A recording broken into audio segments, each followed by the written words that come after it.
Seigneur Dieu, tu sais à quel point nous sommes faibles. Mais toi, Seigneur, tu es fort. Tu as créé le cœur. Je réprime cette puissance démoniaque qui provoque la maladie de cœur. Qu'elle sorte d'eux au nom de Jésus-Christ. Mesdames et messieurs, chers téléspectateurs de Parole Créatrice Info Télévision, bienvenue à l'instant du prophète et écoutons ensemble le témoignage de cette semaine. Lettre de frère Joseph Branham du 30 janvier 2021. Les aigles se rassemblent. Chère Reine du ciel, comment pouvons-nous commencer à décrire ce qui est en train de se passer? Chaque jour, écriture après écriture et prophétie après prophétie s'accomplissent. Dieu est en train d'unir sa reine autour de sa parole. Les oiseaux du paradis ont commencé à chanter dans notre cœur. Nous savons que ça ne va plus tarder maintenant. Quelque chose est en train d'arriver. Le temps est venu. L'époux s'est préparé en écoutant le 7e ange messager de Dieu tonner sa parole. Chaque semaine, nous sommes unis et dans une si grande attente alors que nous faisons le compte à rebours. 5, 4, 3, 2, 1, bouton play. L'épouse est instantanément unie de partout dans le monde. Ensuite, son messager nous parle à nous sur la terre. En même temps du ciel, Dieu fait retentir la même chose. C'est la voix de Dieu qui parle à sa semence prédestinée disant « Tu es mon épouse, je t'aime ma reine, le temps est venu, réjouis-toi, j'ai tout préparé pour notre souper des noces. » C'est maintenant l'heure de la révélation. Toutes choses sont révélées juste à son avènement. C'est le temps du dénouement final. Notre cœur bondit de joie alors que chaque semaine, il nous donne davantage de cadeaux de mariage. Citation. Now, I predicted and said I saw a great woman stand up, beautiful looking, dressed in real highly royal like purple. Maintenant, j'ai fait cette prédiction. J'ai dit, j'ai vu une grande femme se lever, ravissante, vêtue de façon très royale, avec du violet. Now I got little princess down here. She was a great ruler in the United States, perhaps the Catholic Church. Et là, j'avais mis une petite parenthèse. Elle avait beaucoup de pouvoir aux États-Unis, peut-être l'Église catholique.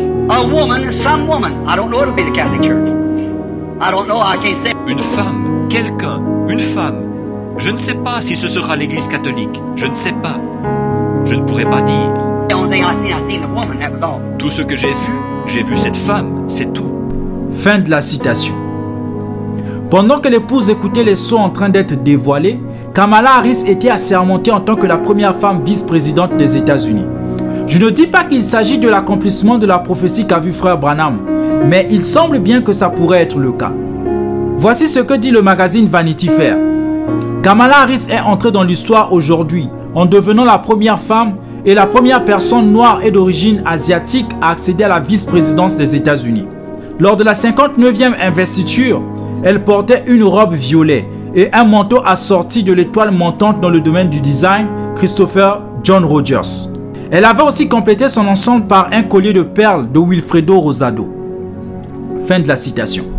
Alors que nous écoutions les 7 âges de l'Église, le 7e ange messager de Dieu a prophétisé et nous a dit qu'après Kennedy, il y aurait un autre président des États-Unis de foi catholique.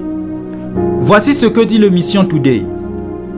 Après la cérémonie d'investiture, Biden est devenu le 2e catholique à la tête des États-Unis, le premier depuis John F. Kennedy en 1961.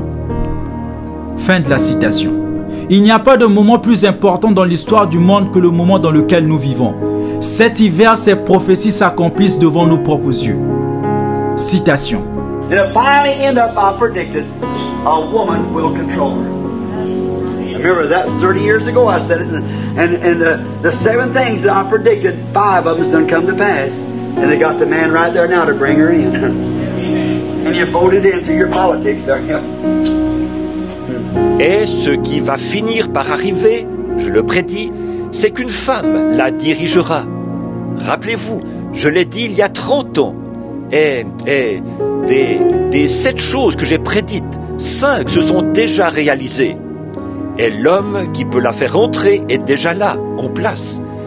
Et c'est par la politique que vous élisez cela. Fin de la citation. La parole de Dieu est infaillible. Sa parole ne peut pas faillir, elle doit s'accomplir. Il a une norme. Cette norme, c'est sa parole. Dieu a aussi une manière de révéler sa parole. Je ne ferai rien du tout sans l'avoir d'abord révélé à mon serviteur, mon prophète. Avant qu'il ne fasse quoi que ce soit, il le révèle à son prophète. Et quand il le révèle, quelque chose est prêt d'arriver. Les 7 tonnerres donneront à l'épouse la foi pour être enlevée.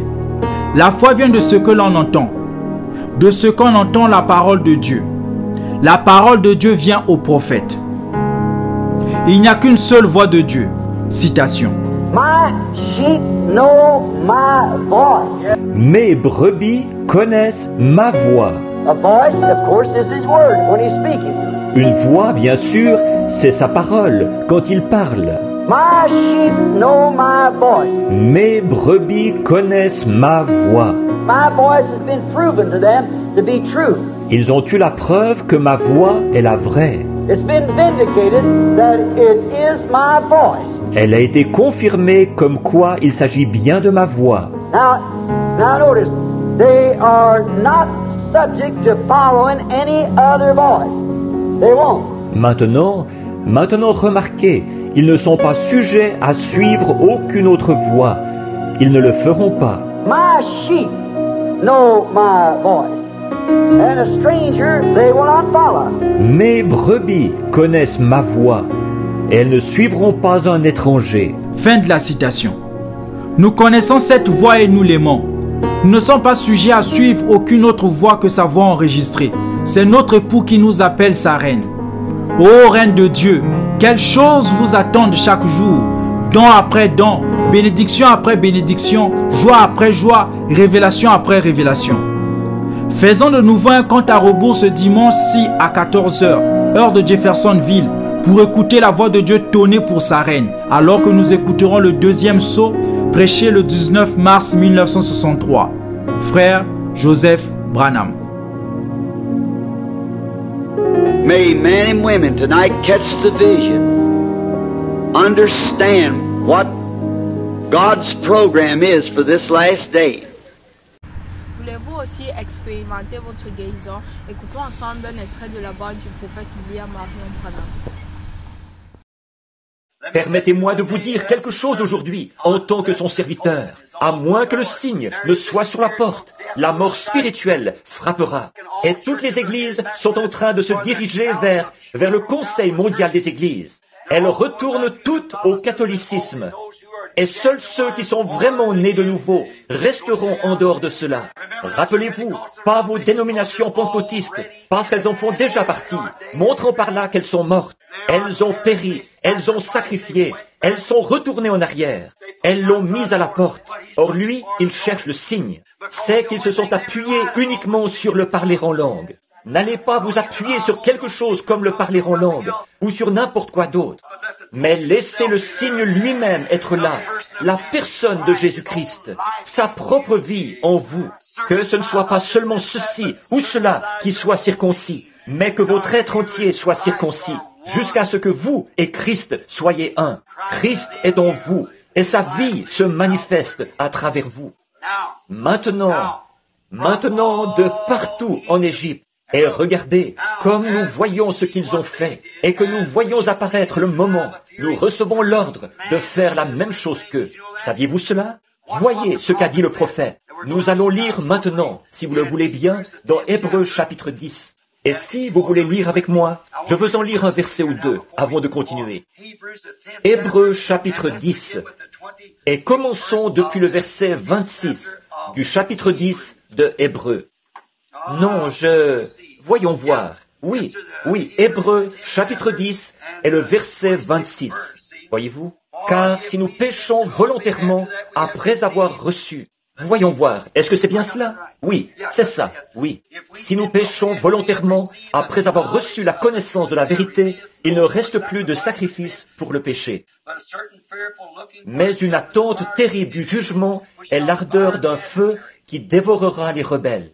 Regardez bien, celui qui a violé la loi de Moïse meurt sans miséricorde, sur la déposition de 2 ou de 3 témoins. De quel pire châtiment pensez-vous que sera jugé digne celui qui aura foulé aux pieds le Fils de Dieu, qui aura tenu pour profane l'alliance du sang par lequel il a été sanctifié?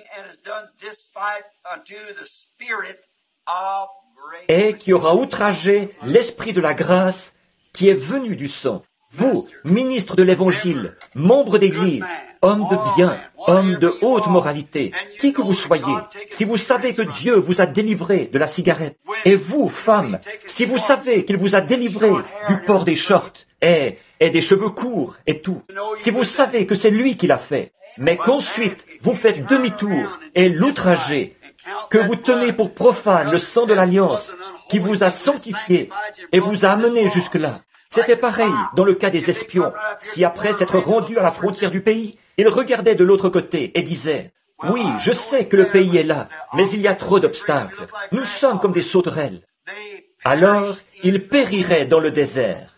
Des croyants frontaliers, ne vous contentez pas de venir jusqu'ici, de dire « Je crois le message », mais obéissez au message. Entrez en Christ. Vous dites, je crois chaque parole qui est prononcée, frère Branham. C'est très bien, mais cela montre simplement que vous savez lire. Prenez le message, prenez-le dans votre cœur. Vous devez avoir le signe, afin que la vie même qui était en Christ soit en vous. Quand je verrai cela, je passerai par-dessus vous. Tandis que nous voyons sur la terre aujourd'hui les grands signes du temps de la fin, nous savons que c'est juste. Écoutez, il y a très longtemps que j'attends ceci, ce message-ci, à vous apporter. Voyez-vous, vous avez vu les signes du temps de la fin, et je vous l'ai prêché, et je vous l'ai démontré par tout ce que Christ a dit. N'est-ce pas vrai? Vous en conviendrez, nous sommes au temps de la fin, je ne vois pas ce qui peut encore rester. Vous dites, mais qu'en est-il de la marque de la bête? Ceux qui rejettent le Saint-Esprit sont déjà marqués par la bête. Le châtiment viendra plus tard. Voyez-vous, en Israël, quand sonnait la trompette, lors de l'année du jubilé, chaque homme, avez-vous remarqué Christ, lorsqu'il a lu cela, il n'en a lu que la moitié, parce que seulement une moitié se rapportait à cette époque-là. Voyez-vous, il m'a envoyé pour guérir ceux qui ont le cœur brisé, pour proclamer la délivrance, et ainsi de suite. Voyez-vous, mais il est pour publier une année de grâce du Seigneur. Mais le reste, il ne l'a pas lu. Il a posé le rouleau, car cela concerne ce jour-ci. Voyez-vous, il n'en a lu qu'une partie, la partie qui concernait son jour. Maintenant, voici ce qu'il va faire aujourd'hui. Voici de quoi il parle à l'Église aujourd'hui, par son esprit oint. C'est maintenant l'heure, c'est maintenant le moment. Recevez-le, vous tous, recevez-le. Retrouvons-nous dans 2 semaines, Dieu voulant, et que Dieu vous bénisse.